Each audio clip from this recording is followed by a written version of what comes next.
Hello friends, आज हम देखने वाले हैं प्रॉब्लम नंबर 3। इस प्रॉब्लम में हम देखने वाले हैं कि एसेट कॉस्ट में कौन सी कॉस्ट इंक्लूड होती है, how to calculate depreciation with straight line method, how to calculate profit और loss when asset sold and ledger accounting entries. तो चलो शुरू करते हैं। Illustration number 3. Rabune and Sons, Kolhapur, constructed a furniture for their own office on 1st of October 2015, incurring the following expense.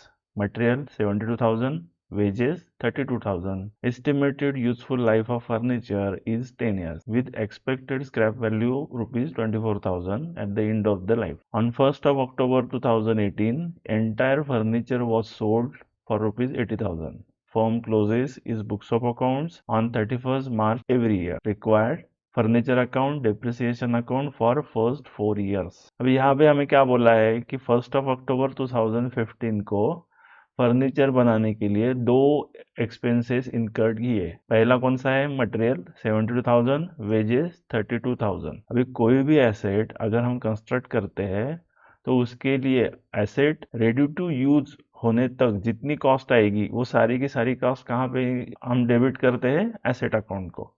So material और labour दोनों की total asset account में मतलब फर्नीचर अकाउंट में डेबिट होने वाली है। तो इसके लिए हम एक वर्किंग नोट बनाते हैं, कैलकुलेशन ऑफ टोटल कॉस्ट। इसमें कौन सी कॉस्ट लेते हैं? Original cost of asset, material plus labour. Material कितना था? 72,000 और वेजेस 32,000।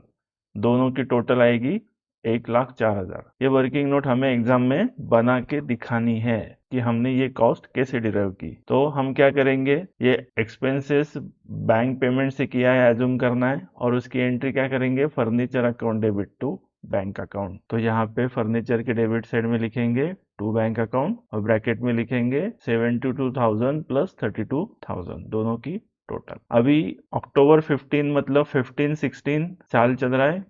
इस ईयर में कोई भी और एक्सपेंसेस या कोई भी ट्रांजेक्शन नहीं है।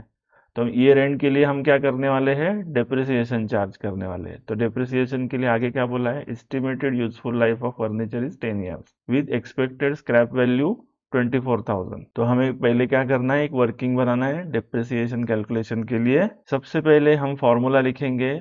फॉर्मूला क्या है? Original cost of asset minus scrap value divided by life, straight line method का ये फॉर्मूला। इसमें हम फिगर इनपुट करेंगे। ओरिजिनल कॉस्ट कितनी है? दोनों मिला के हमने यहाँ पे कैलकुलेट की थी 1,04,000 और स्क्रैप वैल्यू कितनी बोली है? 24,000। तो 1,04,000 माइनस 24,000 डिवाइडेड बाय 10 ईयर्स। यहाँ पे लाइफ कितनी बोली है हमें?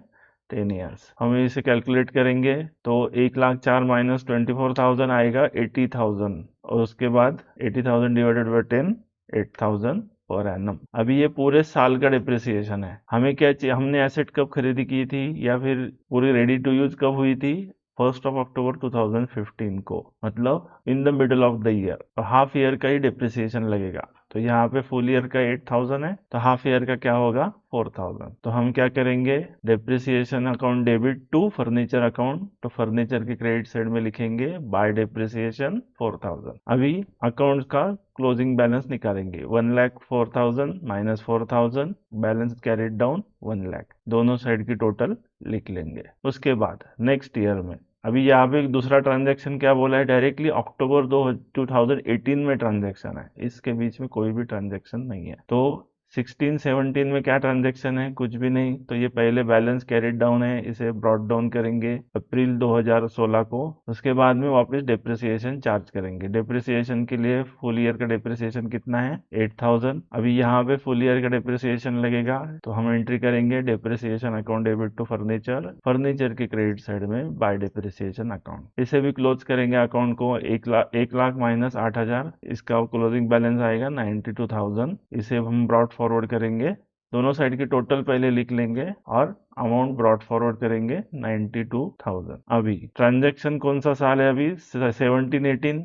17-18 में भी कोई ट्रांजैक्शन नहीं है। अक्टूबर 18 मतलब 18-19 में सेल ऑफ एसेट का ट्रांजैक्शन है। तो अक्टूबर 18 तो मार्च 2018 के लिए भी सेम डेप्रिसिएशन आएगा। Depreciation account debit furniture account, इसको क्लोज करेंगे 92,000 minus 8,000, balance will be 84,000। Total करेंगे दोनों साइड की और बैलेंस कैरिड डाउन को ब्रॉट डाउन कर लेंगे। अभी यहाँ पे बोला है, अभी ये साल शुरू हो गया 2018-19, अभी तो अक्टूबर 18 को ट्रांजैक्शन है, 80,000 को एसेट सोल्ड कर दी। अक्टूबर 18 मतलब अप्रैल टू सितंबर 6 मंथ्स का डिप्रिसिएशन पहले चार्ज करना है, उसके बाद में एसेट सेल की एंट्री करनी है। तो डिप्रिसिएशन चार्ज करेंगे हाफ ईयर के लिए, हाफ ईयर के फुल ईयर का डिप्रिसिएशन है 8,000, हाफ ईयर का कितना होगा 4,000। सो यहाँ पे सेम एंट्री अक्टूबर 2018 को depreciation account debit to furniture account 4,000। अभी एसेट कितने को बेची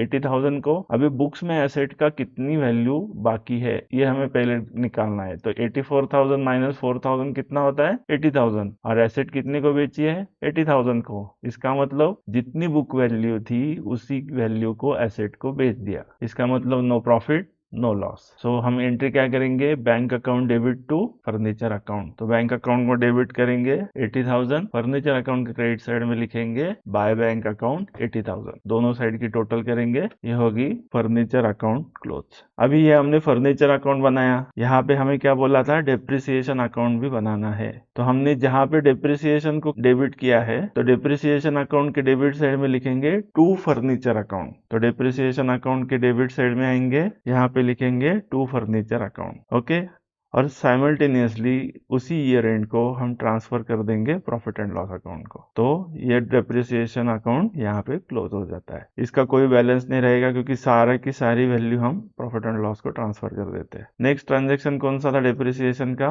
मार्च 2017 8,000। तो सेम यहाँ पे डेप्रिसिएशन के डेबिट साइड में लिखेंगे to furniture account 8,000, transfer to profit and loss account 8,000। So दोनों साइड की टोटल मैच। इसके बाद में मार्च 2018 कितना अमाउंट है 8,000, same 31 March 18 8,000 to furniture account, transfer to profit and loss account, balance transfer account tally. इसके बाद में अक्टूबर 2018 4,000 के लिए भी सेकेंड इफेक्ट यहाँ पे डालना है, टू फर्नीचर अकाउंट 4,000, उसको ट्रांसफर करेंगे प्रॉफिट एंड लॉस अकाउंट को, पूरा बैलेंस ट्रांसफर हो जाएगा, यहाँ पे कोई भी क्लोजिंग बैलेंस नहीं रहेगा। इस तरह से ये डेप्रिसिएशन अकाउंट भी क्लोज हो जाता है। तो हमने समझा कि एसेट जब कंस्ट्रक्ट करते हैं तो कौन सी कॉस्ट हम एसेट वैल्यू में इंक्लूड करते हैं, डेप्रिसिएशन कैसे कैलकुलेट करते हैं, और यहाँ पे हमने फर्नीचर अकाउंट और डेप्रिसिएशन अकाउंट बनाना सीखा। नेक्स्ट वीडियो में हम देखने वाले हैं प्रॉब्लम नंबर 4। तो मिलते हैं नेक्स्ट वीडियो में, तब तक के लिए thank you so much and happy learning.